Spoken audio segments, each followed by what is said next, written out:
آج ہماری معاشرت میں سب سے بدتمیز لوگ مذہبی لوگ ہیں، سب سے جھوٹے لوگ مذہبی لوگ ہیں۔ مطلب کسی مذہبی عالم سے یا تحریکی آدمی سے الا ماشاءاللہ، ظاہر استثناء بہت ہے، لیکن اکثریت کا یہ حال ہے کہ اگر کسی مذہبی رجحان یا مذہبی علم یا مذہبی دعویٰ رکھنے والے آدمی سے آپ کا کوئی اختلاف ہو جائے تو آپ ہر بدتمیزی، ہر بہتان، ہر جھوٹ، ہر تہمت کے لیے تیار رہیے۔ تو یہ منکرین دین کی اخلاقی سطح دین کے ٹھیکیدار بن جانے والوں سے بہت بلند ہے معاشرتی معاملات میں۔ مطلب میں کسی سیکولر آدمی سے لڑ جاؤں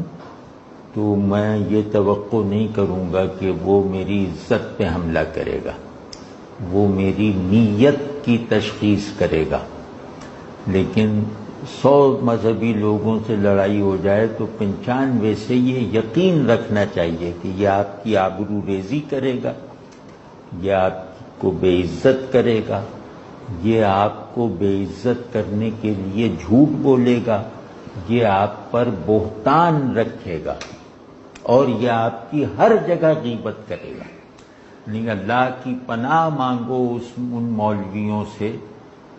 کہ جو تمہارا کوئی عیب دیکھ کر اسے ساری دنیا میں پھیلانا دینی